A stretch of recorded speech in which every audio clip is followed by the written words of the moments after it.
There are so many medical interventions so early. You start believing in the medicalization of your child as a list of symptoms or diagnoses. And I think it's really important to hold on to who she is outside of the descriptions and the labels that get put on her. Welcome to Wisdom Shared, where parents are the experts and connections inspire change. I'm Carol Blue-Eyes, and on this 10th episode, I have the honor to interview Ariana Speyer, an experienced editor, writer, and copywriter turned Anat Baniel Method NeuroMovement practitioner. We met each other in the ABM training, where she was one of many parents of special needs children. I was one of a handful of medical professionals. The parents were there to learn a method that helped their own children or grandchildren in ways other interventions couldn't. Ariana saw firsthand how NeuroMovement had helped her now 9-year-old daughter Calliope develop into the beautiful child she is today, despite her many challenges. Ariana felt so inspired by NeuroMovement and its potential to change lives that she decided to study over a 3-year period with Anat Baniel. She is a gifted practitioner in the New York City area, working with children and adults. Ariana lives with her husband, Pat, a New York City civil servant and musician, and their daughter, Calliope. They chose the name Calliope for how it resonated with both of them.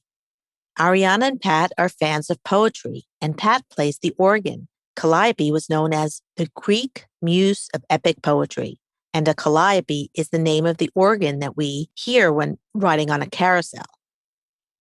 In this episode, Ariana delves into the idea that people, especially kids with challenges, tend to get assigned all sorts of labels, and how important it is to realize that beyond the label there lies a person, a human being, one's child, one's daughter, one's neighbor, one's son, one's student, one's patient, and that individual is way more than his or her or their diagnosis. Listening to Ariana, I could not help but reflect on the question, who am I? Who are we? Don't we all want to be understood and seen for who we are as human beings?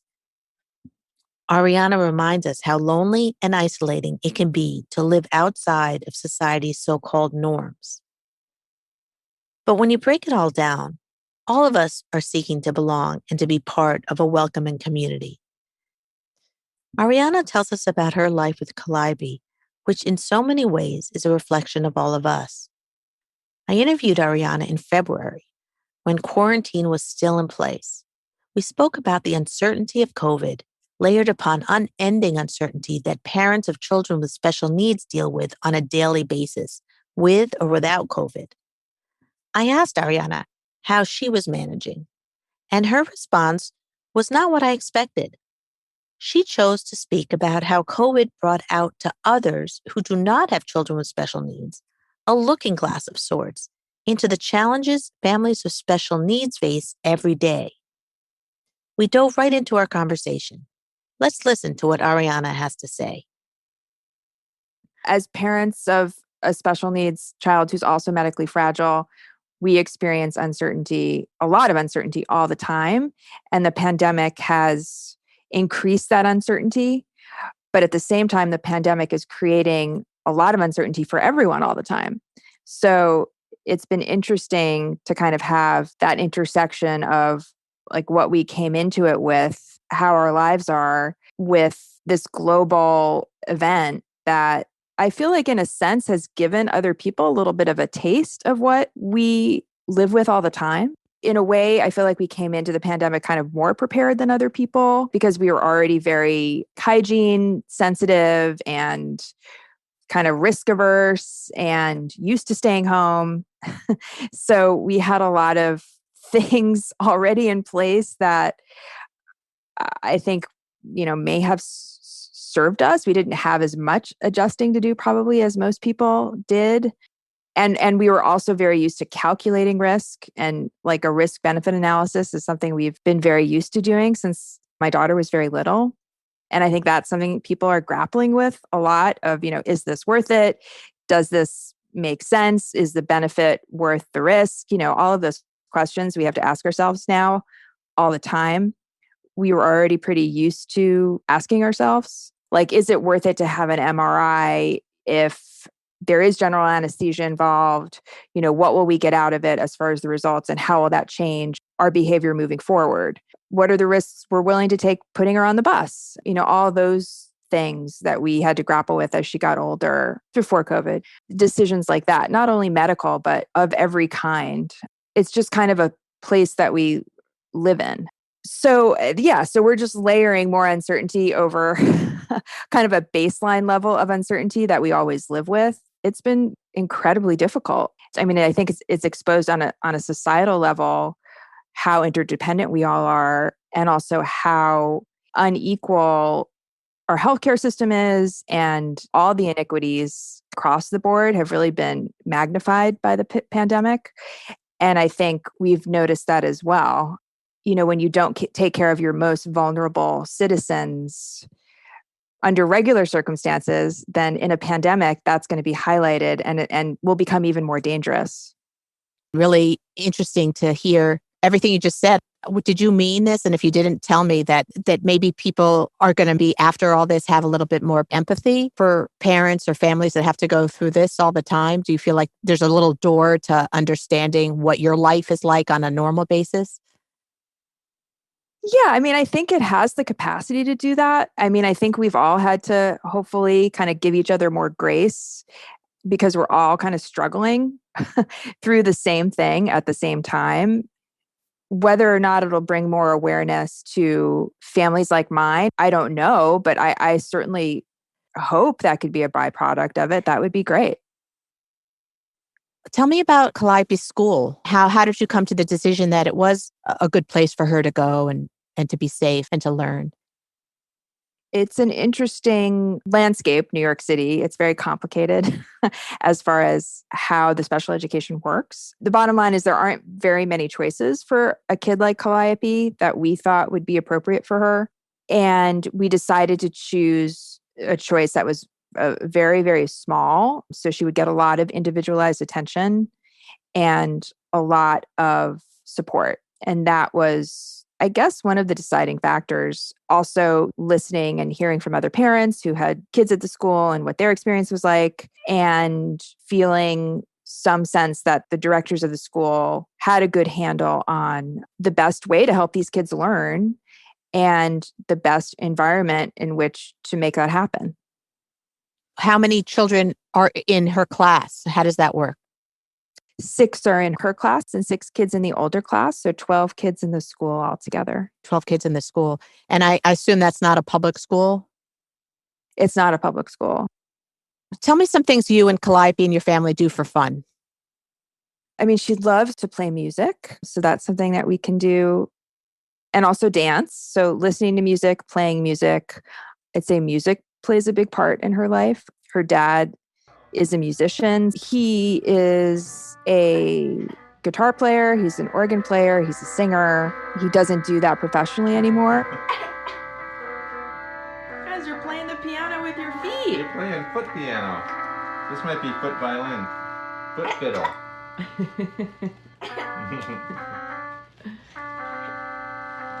Okay, let's do some that's your right side. Whoop. That's your left foot. Your left foot has two notes.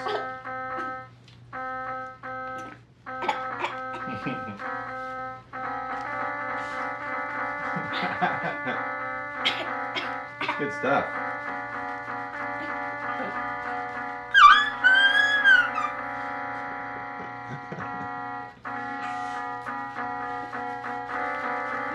Whoa! You're sliding it all over the place too. You're like Jerry Lee Lewis. You're playing with your feet. We've been listening to a lot of Elvis Presley lately and 50s rock. And then she loves like moving around and dancing and listening to music, dance parties, and anything really involving music is something that we love to do together as a family. How would you describe Calliope? I mean, I think this is like where it gets tricky for parents of kids like Calliope because, there's labels that people understand that make it very simple and kind of quick. to describe. And then there's her humanity and who she is as a person, which may or may not be visible to you if you were just to see her, or meet her briefly. So I think there's kind of like a tension between how she's labeled and who she is. So I don't really have a good answer for that. I haven't really figured out how to talk about her, to introduce her to somebody. If I were to talk about her as a human, as somebody that I love, I would say she's silly. She loves to dance. She's 9 years old. She enjoys all kinds of music and hanging out with her grandparents and watching movies and, a lot of things that 9-year-olds love doing. If I was going to talk about her labels, I would say that she's non-ambulatory, nonverbal, and she has multiple disabilities. Yeah. So I don't know how to kind of marry those things. And I'm not sure if they should be married. I love your answer because it's almost like saying, well, who are you or who is your child? I mean, there's so many ways you can describe that, right? Superficially or deeper, from a mother's point of view or from a father's point of view. So I loved how you answered that. It actually brings tears to my eyes because it's such an insightful awareness to be able to even say that it's not an easy answer. Yeah, I mean, I think, for kids like Calliope, there are so many medical interventions so early, and you can kind of start believing in the kind of medicalization of your child as a list of symptoms or diagnoses. And I think it's really important to hold on to who she is outside of the descriptions and the labels that get put on her. And did you find that at some point that was actually something you actually consciously thought about or that actually bothered you, these labels? I wonder from your point of view, obviously you need labels for diagnosis and for insurance and for schooling and things like that. That's the obvious. But then you have the labels for society. I just wonder how you either compartmentalize that or you don't, or what are your thoughts about labels?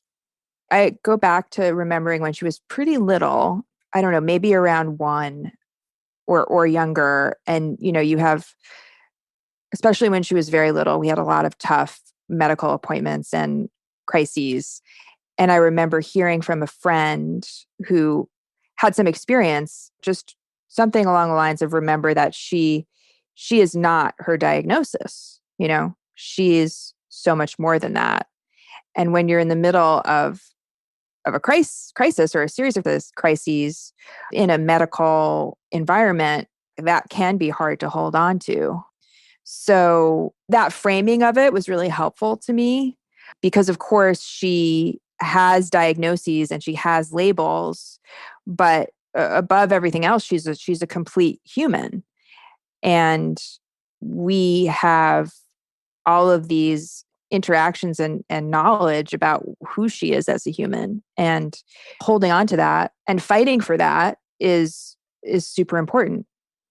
And how have you had to fight for that? I'm imagining in my head that doctors that are pediatricians, that they would have that intuition to think that way. But I wonder from your experience, has that been the case? I mean, the first thing that comes to mind is like when you're at a teaching hospital and rounds are happening. At the beginning, it was like you felt like 5 different people before rounds even started, and you had to repeat your whole, starting with your birth history to, wherever you were in your life, for the benefit of students, which obviously has its place, but it's not parent centric. It's doctor centric. It's how doctors learn. There's no benefit to parents to repeat, for the benefit of doctors or somebody in training, whole medical history of your child and going back to the birth history. So after a while, it became clear that, this is just one example, we weren't going to do that because it didn't serve us. So when the attending was ready to come around, we'd talk to that person. But until that point, we weren't going to waste our energy educating people. It wasn't our job to educate. that's the first example that comes to mind of kind of fighting for, because also like the more you do that, the more I think dehumanized you become because you're just slapping labels on everything over and over and over again, for the benefit of these medical professionals. Mm. When as a parent, you're there to care for your child as a human, not as a series of labels. Yeah. Yeah. And then how about when you left the acute hospital setting? Did things change in terms of your relationships with your medical team? I mean, our medical team was always great. It's not that there were any issues. I'm talking about it on a systemic level. It's nobody's fault that is the system that we're in. It's just like we don't have to participate in that system in the way that we're expected to. There was another instance where, we had a lot of services through early intervention, like many, many, many hours of therapy, which I think was highly beneficial for Calliope. We had wonderful, wonderful, wonderful therapists. But there was a point where we had a special educator who is still very dear to me. There was one session I remember where she wanted me to either answer or look at some kind of developmental chart or questionnaire that was really, really painful because, Calliope wasn't doing any of the things that were listed. And I was just like, I'm not going to do this.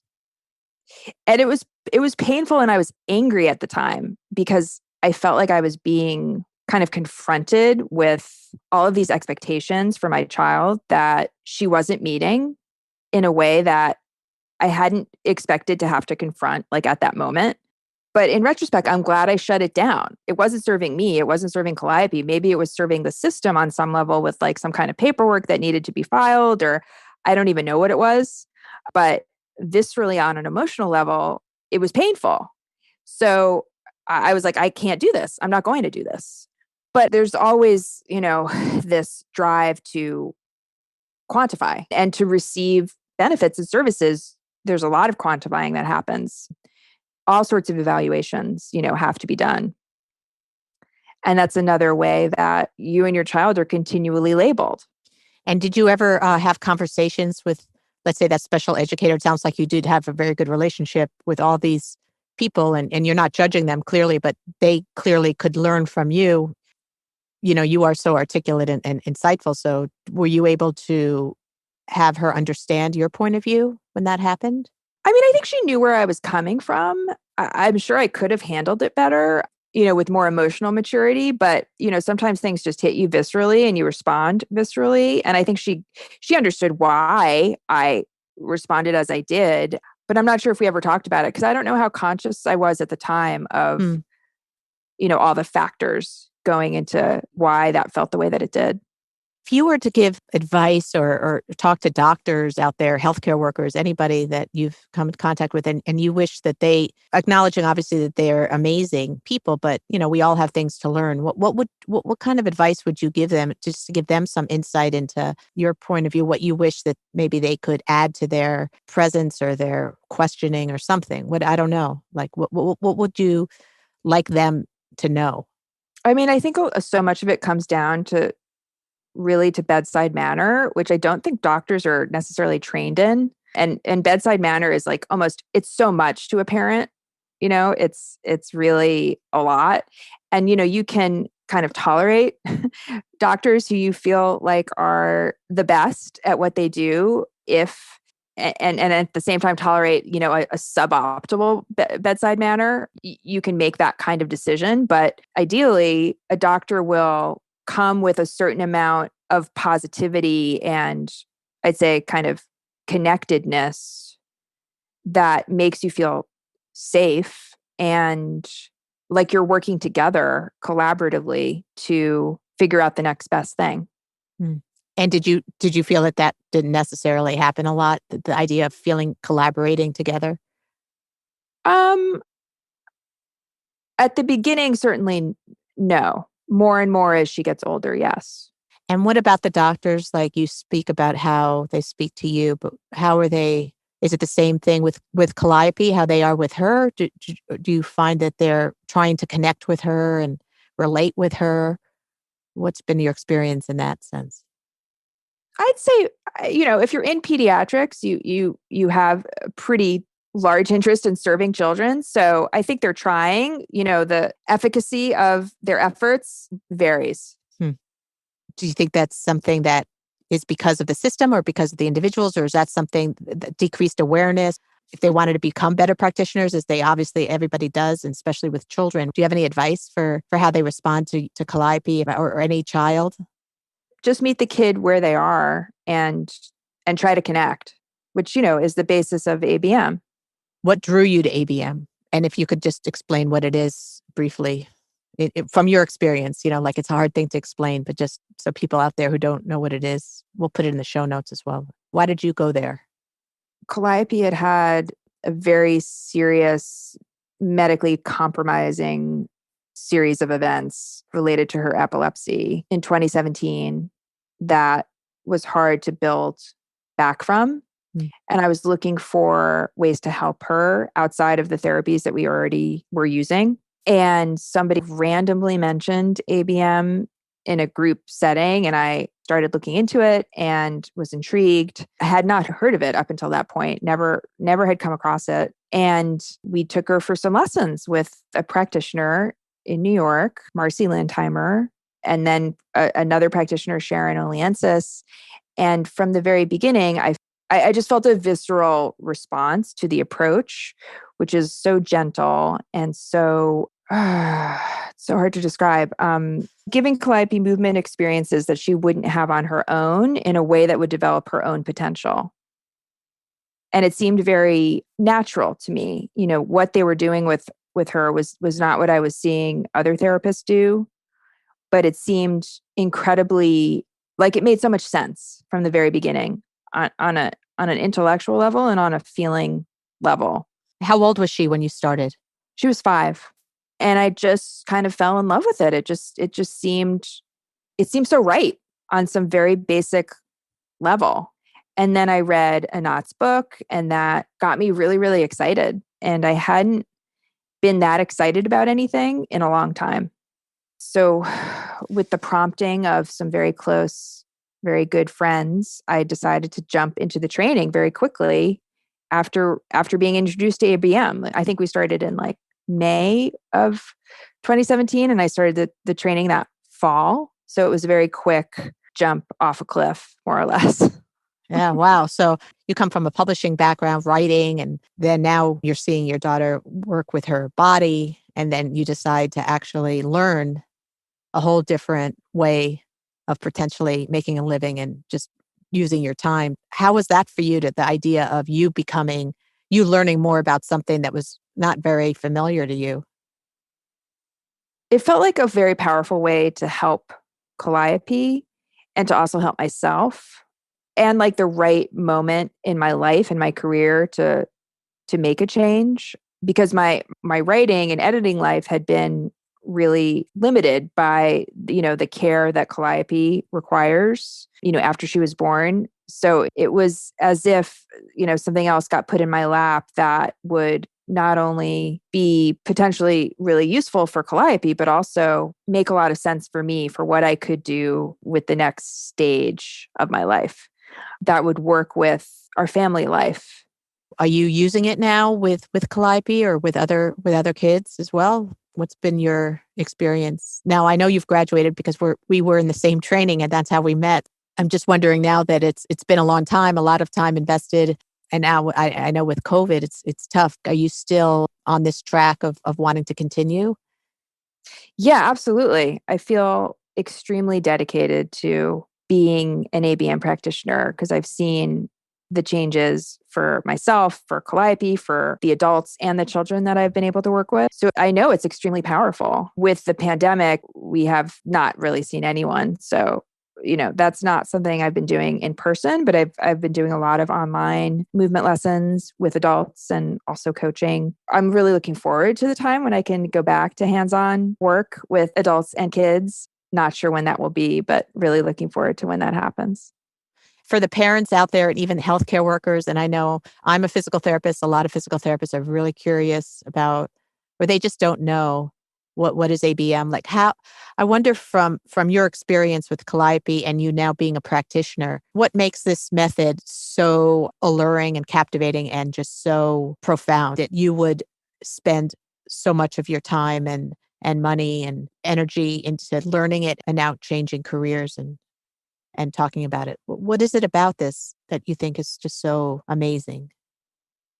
I mean, I think the brain's capacity to change at any age is very alluring. This idea that we can create new neural pathways that will create more mobility, less pain, so many wonderful things. The brain is just this amazingly dynamic system. And ABM has created, I mean, starting with Feldenkrais, but then evolved by Anat Baniel, this method that can tap into that and take advantage of that ability to change. I think that's one of the primary things that makes it really alluring, is that this work is brain focused, as opposed to more traditional therapies, which are, we've benefited from them greatly, but they're more focused on muscles or functions or repetition or, any number of things that you could probably describe better than I could. But having the work be focused on how to create the conditions that will drive positive change in the brain feels pretty unique and very powerful. So I'd say, yeah, that's one of the most alluring things about it. And then the kind of gentleness and focus on safety that practitioners enter into the work with, I think is another. There's no forcing. It's, like I said, it starts from a place of connection and meeting the person where they are as opposed to where you want them to be. I think is very profound and very powerful. One of the basic premises of ABM is this idea of connecting as opposed to fixing. And that's in Anat's book, Kids Beyond Limits. And it's just a very profound, what's the word I'm looking for? Paradigm shift from, correct me if I'm wrong, but as a PT, you have very specific goals and you're supposed to get from this place of deficiency to reaching the goal. So that's, you're fixing. The idea of starting with connecting, and especially as a parent, I think it's just such a useful framework, because that is your natural inclination as a parent of a child with a lot of different needs is to want to fix, to have everything that everybody else has, in some fundamental way. So the connecting it's just a whole different realm of thinking about treatment, which starts with a very simple but very deep connection between two people. And I think that's also very unique to this work and part of what makes it so powerful. I guess that's a good start, right? Absolutely. It's fantastic. And I know with ABM, they have this intensive scheduling. I wonder how important you felt that was, that change of the idea of, for Calliope anyway, to have that different amount of, let's say, movement time or learning time, or in the way that it was structured. How did that structure make a difference, or did it, in your opinion? Is that something that was clearly or not clearly different from what you found in the traditional system? I mean, it's an interesting question. It's a little bit different for us because we had so many services, so many times a week.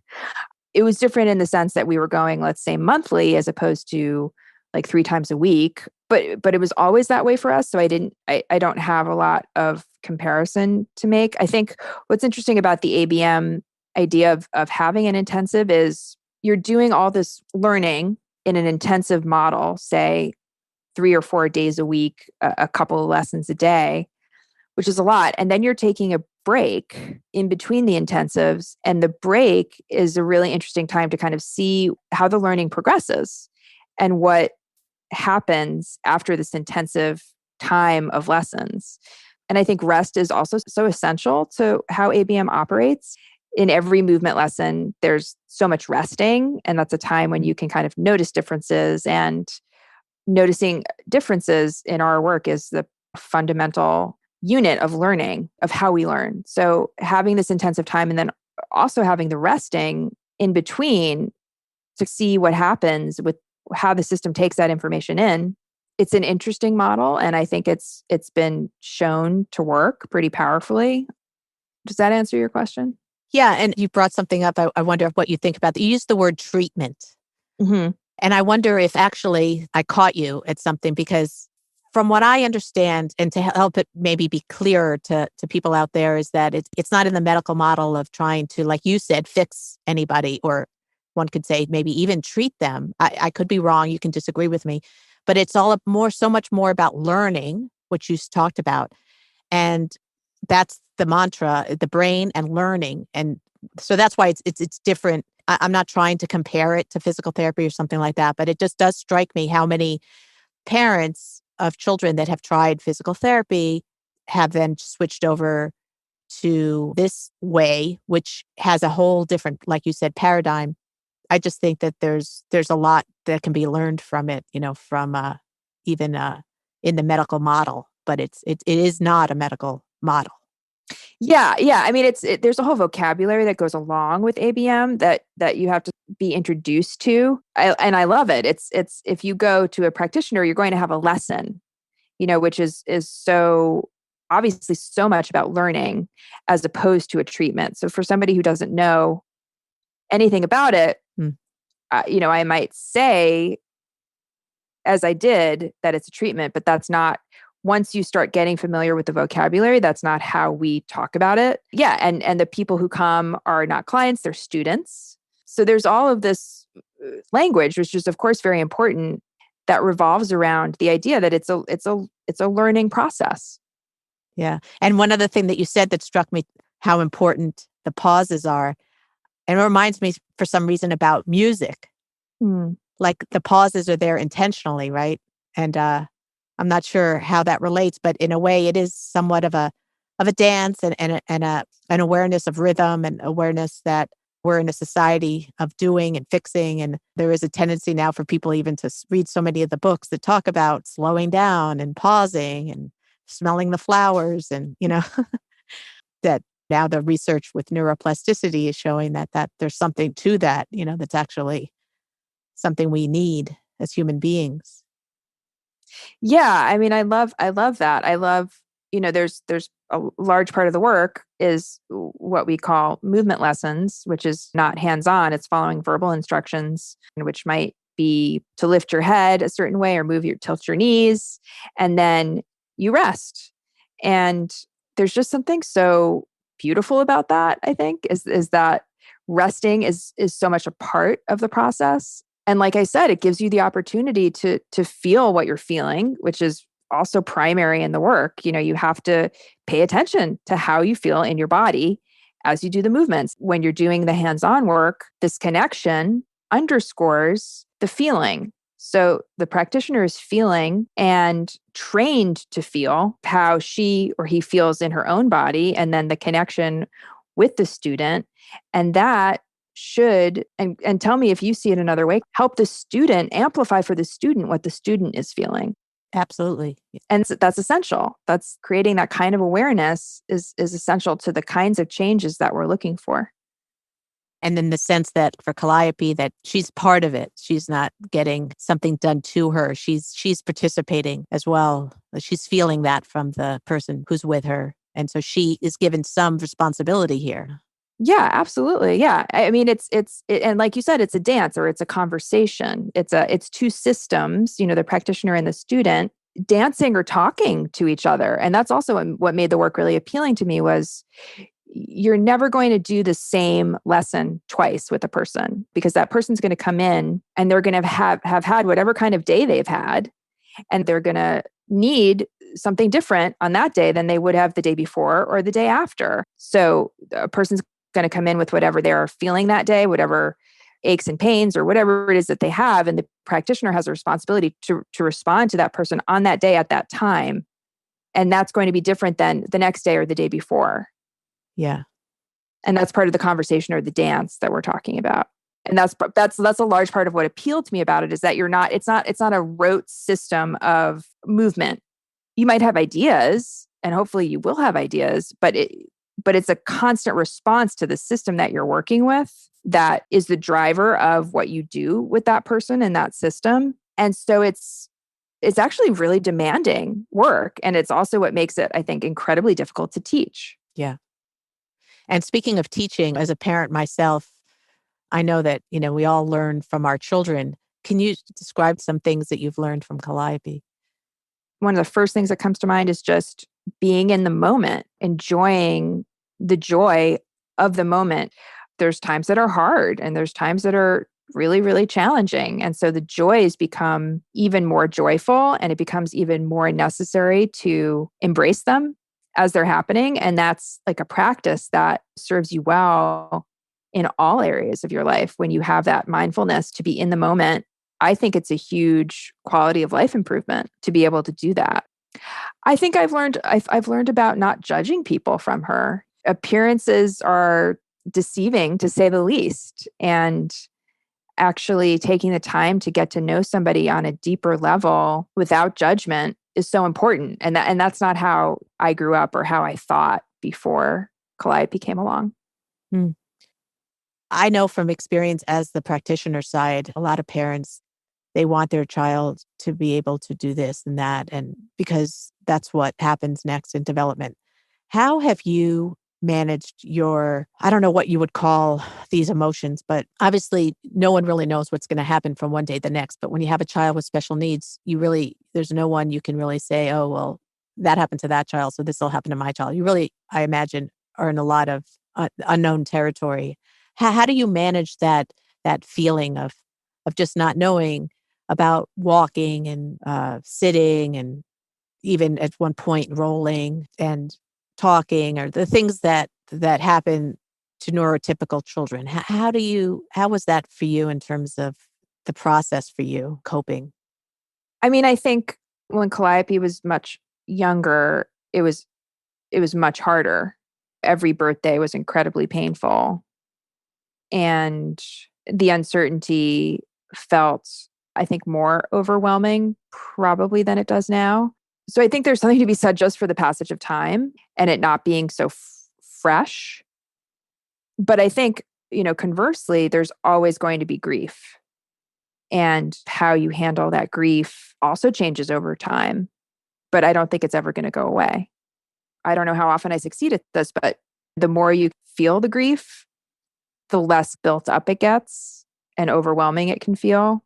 But it's not an easy emotion to face, obviously. And have you had anything that's helped you with that, like to help you through that? Or For me, it's somewhat associated with trauma as well from various events and medical situations we've been in. So at a certain time, I felt like the trauma was actually really hampering my decision-making ability. So I decided to do EMDR, which is a kind of therapy, which I found extremely useful to help with the trauma. So I think you just have to look for what might be helpful and, go with it. I think having a community of special needs parents is incredibly useful, just to not feeling so alone and having a shared experience of what this life is like and what the grief is like also is really important. And, the ABM training, as you know, was a high percentage of the people in the training were parents of kids with special needs. So that was a really big experience for me, just as far as the community, that I gained and the support of that community, I think is essential for mitigating or at least bonding over all of these challenges so that they feel less isolating and also less scary in a way. it sounds like, yeah, having that support. I guess we segued into this question I always ask is just because you're an experienced mom now, advice to other parents. You've mentioned a few, the importance of other people, this technique of EMDR that to help you with trauma. But is there anything you haven't said that you'd like to just, if you were to meet a mom and just wish she knew some things that you learned by experience? Anything you can think of that you would recommend or for them to think about? It depends on your personality, but I think in a lot of situations, it's easier, it's natural to just curl into yourself in some ways and isolate yourself because you may feel so different as a parent from other parents. Even just going to the playground can be a huge deal. And that's probably my tendency more than anything else. I would encourage people who might have that tendency to not only try to find support, but also believe in the idea that people want to be helpful and may not always know how to be. I wonder about that too. Somebody like me, I see you in the park with Calliope, and how do you wish people? I don't know if this is even a fair question, or if you've had this experience, and you could say that's not relevant. But do you wish that people out there with their neurotypical kids would have? What do you wish? How do you wish for them to be with you, other than obviously totally themselves? But would you want them to come up and ask about Calliope, or would you rather them? Do you notice when they're nervous? I mean, what has been your experience with other parents, and how have you dealt with that? Because I imagine it might be painful. I imagine it's something that parents of children with special needs deal with that parents of neurotypical kids don't. Yeah, I mean, I think it's like most things about this kind of journey. It's more painful the earlier on it is, when you're still grappling with, my child is different. How different are they? Well, how will people notice? What will they say? I don't necessarily have all of those questions all the time anymore. You've gone through that time. That sounds like it was a very difficult time. What do you wish you knew then that you know now? I think just the idea that you're really not alone, and there is a huge, strong, loving community of parents you will be able to tap into that will be really important. And with your community, does it matter that it's, the type of disability children have, or what their limitations or abilities are in terms of your ability to feel support from them? Like, what's been your experience with other families in terms of the tendency? Is it the age, or maybe that's not even important? Maybe it's their politics. I don't know. I think when you feel a connection with somebody that feels supportive, and when you don't, and just follow what you feel. Did you seek out support groups that were specific to the diagnosis that Calliope has ever? Did you look for that? I did look for that. I didn't find it. I'm not a big kind of internet sharer. And I did find, there are great resources for her syndrome that I might be able to make more use of now. But at the beginning, it seemed like a kind of a lot of overwhelming information that might or might not apply to her, that I decided I didn't want to engage with. Hmm. Yeah, that's interesting. Can you, just for the audience, tell us what is the syndrome that Calliope was diagnosed with? It's called Sturge Weber Syndrome. It's extremely rare, but it's kind of a random genetic mutation that creates vascular malformations. There's a very wide range of how complex or serious the syndrome can be. So somebody with a port wine stain might or might not have Sturge Weber syndrome, but a port wine stain is a defining feature of the syndrome.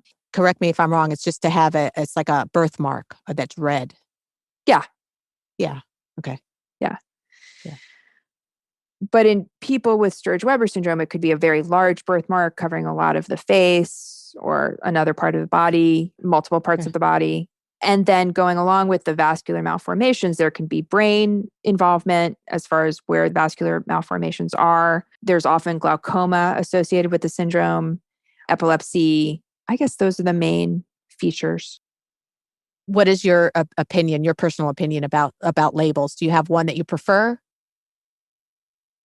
Coming from a background as a writer, language is especially important to me. So I was very loath to adopt the special needs label for myself as a parent and for Calliope as a child. For a few years, it felt like a kind of a weird imposition and a strange set of words that just felt really off to me. And then I just kind of surrendered to it. And I was like, well, this is how people can understand her in the quickest way, I guess. So I'm kind of relieved that there's this conversation, and some people are way ahead of it, further ahead of it than I am as far as what they're adopting to call themselves or their children. I still use special needs, but I'm very open to that evolving. And I love the idea of neurodiversity. And I need to educate myself more about using the word disabled, because I think it's there's disability studies and there's a lot of work that's gone into the idea that disabled is the right word. But I'm a little bit too ignorant right now to say for sure that is a word that I would embrace. I may very well do that, but I'm not at a point where I know enough to say that I will. Besides the ABM, and you've done some hippotherapy. So I wonder if you want to talk about that for just a little bit, just some other things that you found that were helpful or enjoyable to Calliope and to you that things outside the norm. Any alternative, I should say, or complementary activities. I think music therapy has been great for her. Equine therapy, being on a horse has been great for her. I think that's all the other, that they're not really alternative at this point, but not completely mainstream therapies that we've done. And any other, like in terms of diet or anything like that, any other complementary or alternative practitioners that you've worked with? Yeah, Suzanne Morris is a speech therapist in Virginia who is amazing. She's kind of a giant in her field, but she works in a very ABM-like way. I would just do a shout out to Fruities, which is a natural combination of foods that we were able to get Calliope off Miralax, and now she's on Fruities. And I think it's just incredible that this cheap, natural thing has been so helpful for her diet. What do you do for yourself to take care of yourself? I mean, I have to say that doing ABM movement lessons has saved my sanity and my body during the pandemic. I've become very dependent on them in a way that I hadn't anticipated would be possible. They change your state in a way. And when you're living in a very small New York City apartment, not really leaving, having something like that was a huge tool for me over the course of the pandemic. And then going for walks has been another thing that I found incredibly therapeutic. Getting outside and moving, I've never enjoyed it as much as I have like lately. Even in the winter, it's been a gift. And then other than that, like trashy TV and ice cream, beer. Awesome. I really appreciate you sharing so much intimate stuff with who you don't even know who your audience is. Although you could be rest assured, I'll just say here that, it was you and your fellow classmates in my program that inspired me to do this podcast to begin with, because I just felt that there's just so much experience that you all have had that is very meaningful. If no one asks you about it, then it just never gets out there. And I think, well, for myself, when I hear other stories, it just makes me feel more human and more connected, even if I haven't had that experience. I think something to do with stories, hearing stories. And when they're real life stories, there's always something there that everybody can benefit from. I also find that as I'm talking to parents, that there's so much, as me as a healthcare worker, we never have time to ask parents some of these questions. And I think it's really important that we do, or that we somehow find out what is going on from your point of view. Yeah, absolutely. I mean, which is why I think this podcast is so wonderful. I mean, it's because you're coming at it from this point of view of being a PT and also an ABM practitioner and also a parent, and also a part of this community, this ABM community that is so parent centric. So you have a pretty unique viewpoint. And whether we call it special needs or disabled or neurodiverse, I think that's an ongoing conversation. And I do think this parent community does have so much wisdom to offer and so much knowledge that if it were to be tapped into, would first of all be so useful for other parents who are on the same journey.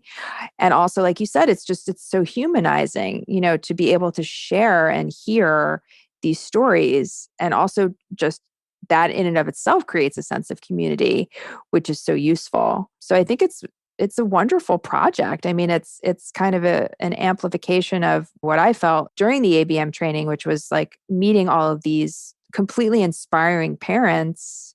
Yeah. Who might not have realized that they were inspiring, right? I mean, right. And something about the aggregate number of them all together, made it really noticeable. And then also just kind of the strength and the endurance and the resilience of these parents, I think, is a model for how we can kind of move through life in a way that has grace and humor and connection that is so fundamental to a life well lived.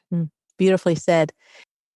Thank you from the bottom of my heart that you agreed to talk with me and share with me, because it's just great to get to know you a little bit more. And you're so articulate, and the words you use, you paint a picture with your words. And it's so, I'm excited for my audience to hear how you describe your journey here. Thank you. I'm honored and grateful to be here. Thank you for having me.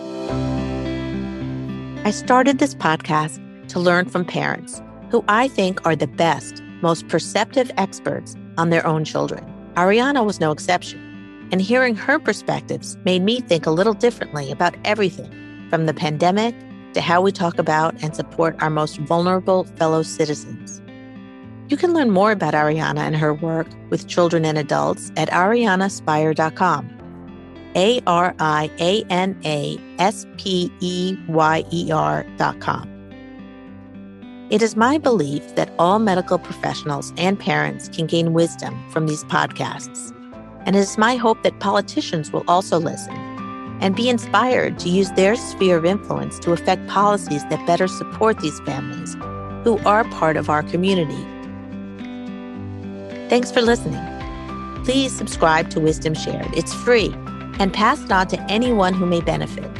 You can find Wisdom Shared wherever you listen to podcasts, including Apple Podcasts, or at carolblueweiss.com. I would love to continue to make these podcasts available, and it would help if you would please leave a review. Tune in next month for another episode of Wisdom Shared. And finally, I wanted to end this episode with a recording of Calliope and her dad playing a little music together.